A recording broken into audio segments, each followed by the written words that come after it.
इधर आइए, उधर रहिए, आइए।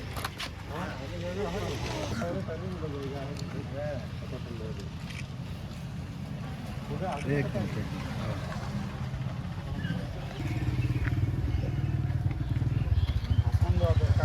का बैठक का मुख्य उद्देश्य है कि 9/4/23 को यानी 9 अप्रैल को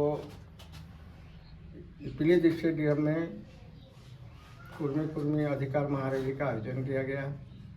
उस रैली को की सफलता के लिए आज बंगाल, झारखंड और उड़ीसा के साथियों का जो कोर कमेटी में है उन लोगों का बैठक है और उसमें यह निर्णय लिया गया कि उस बैठक को की सफलता के लिए हम लोग को जो करना है, चाहे जिसको भी जो जिम्मेवारी देना है वो आज जिम्मेवारी दिया गया।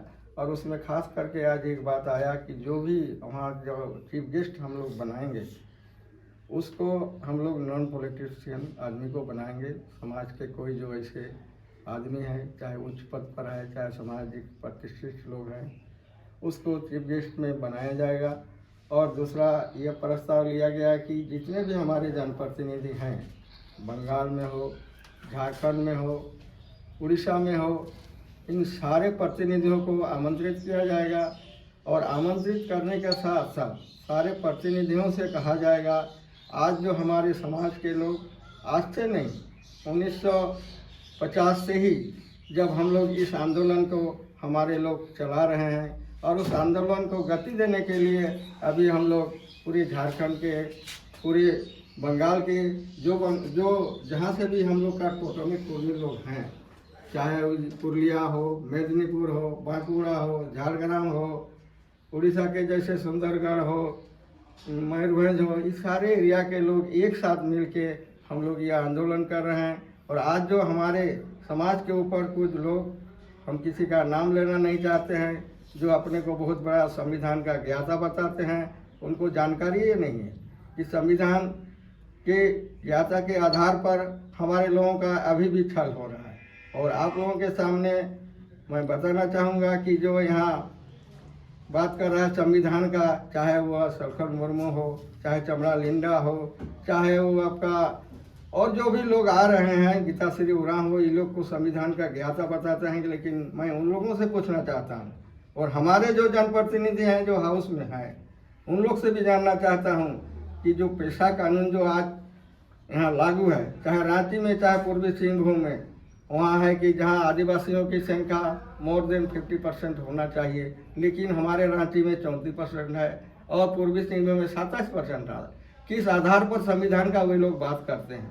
और अगर यह जो बात करता है वो पहले का बात कर रहा है, तो हमारे जो 1913 में हम जो थे, 1931 में हम लोग थे, उसको लोग काहे नहीं मार रहे हैं? और आज वो यहाँ का बात कर रहा है। ये आपका यहाँ जो लागू हुआ था, जो जिला के आधार पर, जो पहले जिला था, अभी जिला के आधार जो बंटवारा हुआ, रांची जिला आपका सिंहभूम में 3 भाग किया गया है, पूर्वी सिंहभूम, पश्चिमी सिंहभूम, सरायकेला। उसके बाद तो सारे लोग जो जहाँ जहाँ संख्या है उसके आधार पर वहाँ भी आज पेशा कानून के तहत चुनाव होता है। हमारे यहाँ करीब करीब 200-250 मुखिया होते थे। मैं बंगाल का बात नहीं कर रहा हूँ, अभी बंगाल में तो साथी शुभेंद्र जी आए हुए हैं, लेकिन हम झारखंड का बात कर रहे हैं, हमारे कम से कम 50 प्रमुख होते थे।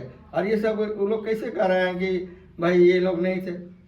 या उसके लिए उसका फायदा का बात जहाँ आता है वो बोलता है कि ठीक है, लेकिन अगर आदिवासी के सूची में हम लोग नहीं रहते और हमको सरकार आदिवासी नहीं मानता, तो रांची जिला क्यों शेड्यूल एरिया में आया? मैं जानना चाहता हूँ, हमारे जनप्रतिनिधि को भी जानना चाहता हूँ, लोग से भी कहना चाहता हूँ, आप लोग ये बात क्यों नहीं उठाते हैं? हम तो हैं आदिवासी हैं, तभी तो रांची भी आप शेड्यूल एरिया में गिनती कर रहे हैं। दूसरा जो पूर्वी सिंहभूम, वहाँ भी शेड्यूल एरिया में आप उसको गिनती कर रहे हैं, तो वहाँ कितना है आदिवासी लोग जो अभी सूचीबद्ध हैं? वो तो केवल 34% है। और संविधान का अगर वे लोग बात करते हैं तो वहाँ मोर देन 50% कहता है। तो कैसे किया?